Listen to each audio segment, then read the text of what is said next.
평택 집값이 급발진한다. 1억, 2억 올랐다. 일단 이 지표부터 먼저 한번 보시죠. 경기도 평택시입니다. 지제역의 더샵 센트럴시티입니다. 보시는 것처럼 2023년 1월 8일에 4층이 8억 5천만 원 했습니다.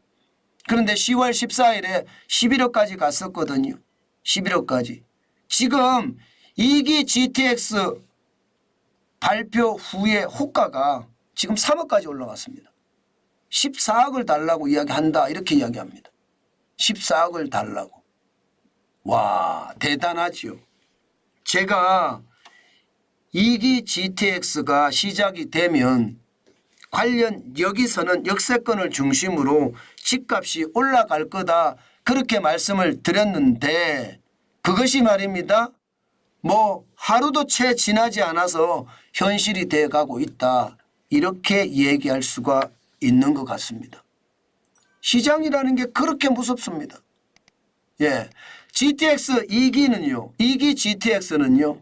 기본적으로 기존 GTX를 확장하는 것과 새로운 GTX를 신설하는 겁니다. 기존 GTX는 A, B, C 라인이 있습니다. 여기는 확장을 합니다. 예를 들어서 말입니다. 지금 A 라인만 하더라도 이게 확장이 운정까지 가서요. 또 동탄에서 평택까지 갑니다. 동탄에서 평택까지. 이게 A 라인입니다. B 라인은요.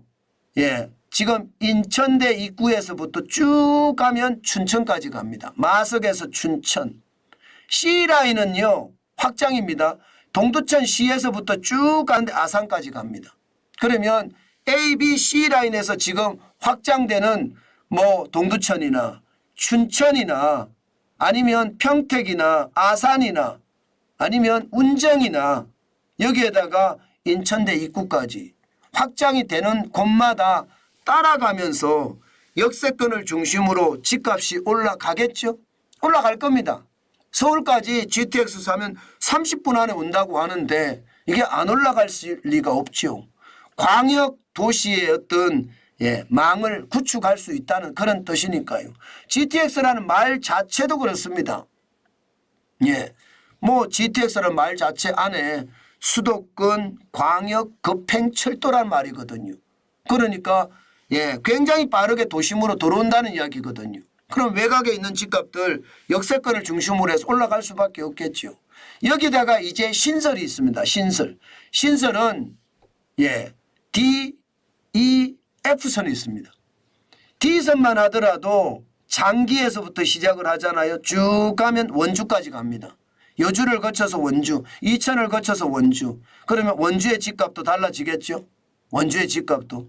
게다가 E선은요. E선은 인천공항에서부터 쭉 갑니다.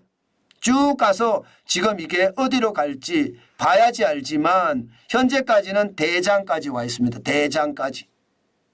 게다가 F선은요. 지금 왕숙2에서부터 시작해서 교산까지 덕소에서 교산을 거쳐서 교산까지 간다고 하거든요. 그러면 이게 신설 GTX 라인도 그만큼 말입니다. 여기 서는 곳을 중심으로 해서 가격이 올라가겠죠. 실제로도 올라갑니다. 실제로도. 올라갈 수밖에 없고요. 그래서 말입니다. 그러면 여러분 어디가 좋으냐 이것도 한번 봐야 되잖아요. 지금 GTX 선이 이렇게 평택만 하더라도 1, 2억이 올라갔다고 하니까 보니까 평택은 가장 좋다. 평택이 가장 좋다 이야기하는 게 여러분 보시는 것처럼 GTX A 라인도 겹치고요. GTX C 라인도 겹칩니다. 그러니까 평택은 지금 2개 GTX 라인이 겹치잖아요. 그러니까 아무래도 좋다고 이야기할 수밖에요. 검단도 마찬가지고요. 21%입니다. 21%. 이게 매부리TV라고 매일경제의 유튜브 채널인데 그 채널에 479명을 대상으로 투표를 하니까 이렇게 나온 겁니다. 천안은요 14%, 영종이나 영종도나 청라도 12%, 원주도 10%예요. 원주가 10%까지 올라갔습니다. 이런 새로 만들어지는 거거든. 새로요. 저는 이것이 말입니다. 결국 시장에 큰 어떤 흐름을 만들어낸다 그런 생각을 합니다. GTX라는 게 결국 도심 광역철도망이기 때문에 큰 흐름을 만들 수밖에 없습니다. 그런데 요즘 집값이 제가 자꾸 이상하다는 표현을 자꾸 쓰는데요. 뭔가 조금씩 이상합니다. 예, 여러분 이거 한번 보실래요? 이거 한번 보세요. 서울 아파트 평균 거래 금액입니다. 예, 작년 11월에 10억 3,432만 원이었거든요. 그런데 아직 집계 종료는 안 됐습니다. 1월 말까지 집계를 할 텐데 작년 12월에는요. 10억 3,878만 원이에요. 3,432만 원, 3,878만 원. 아니 가격이 올라갑니다. 가격이 올라가요. 이상하죠. 예, 이렇게 되면 1월 달에 현재까지는 9억 4,314만 원이거든요. 5개월 사이에 16.8%가 떨어져서 1억 9,001만 원이 떨어졌다. 이렇게 이야기하는데 뭔가 분위기가 좀 심상치 않다는 느낌은 여러분들 드시죠? 제가 말씀을 드렸잖아요. 이게 올랐다 내려갔다 올라갔다 내려갔다 이게 박스권의 형성을 할 거다 그 말씀을 드렸는데 실제로도 그런 모습이 약간씩 지금 비치고 있습니다. 저는 여러분들에게 제가 현장 임장을 하시라 그 말씀을 드리는 것도 이런 것 때문이에요. 뭔가 지금 급매물이 이제 점점 소진이 다 되고 이제는 실질 호가 중심으로 돌아갈 수도 있다는 뜻이죠. 그렇기 때문에 시장을 매섭게 보시라 그렇게 제가 말씀을 드리고 주말이 되면 임장을 한번 해보는 것도 좋다고 말씀을 드리는 이유가 그입니다. 물론 집값은 왔다 갔다 할 겁니다. 예, 그렇지만 결국 공급에 대한 문제가 만약에 생긴다면 집값은 올라갈 거거든요. 지금 현재로 봐서는 공급에 대한 문제가 생길 가능성도 굉장히 높아졌습니다. 그렇기 때문에 시장을 아주 뚫어지게 봐야 된다. 제가 그 말씀 진짜 많이 드립니다. 실제로도 말입니다. 서울 아파트 매매가 변동률을 보면 이번 주가 지난주에 이어서 말입니다. 지난주는 마이너스 0.04였거든요. 이번 주는 마이너스 0.03으로 낙폭을 조금 줄였습니다. 뭐가 조금 이상하죠.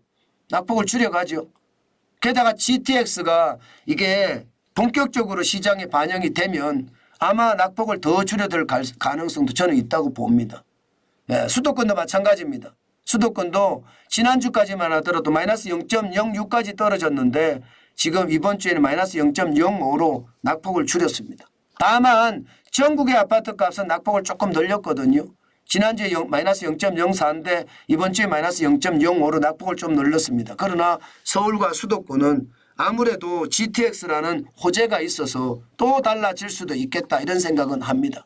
그러나 여전히 아직까지는요. 거래량은 굉장히 적습니다.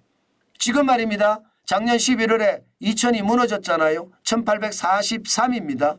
12월에는 현재까지 1806이에요. 아마 작년하고 11월하고 비슷하지 않을까 싶긴 한데 조금 올라갈 가능성도 있습니다. 뭔가 분위기가 약간 뭔가 변한다 이런 조짐은 있어요. 그러나 뭐 전체적으로 작년 8월처럼 3,899 뭐 이렇게까지 가지는 않을 것 같습니다. 그렇게 올라갔다 내려갔다 올라갔다 내려갔다 보합 장세를 분명히 유지할 텐데요. 전체적으로는. 그러나 미세한 움직임이 있다.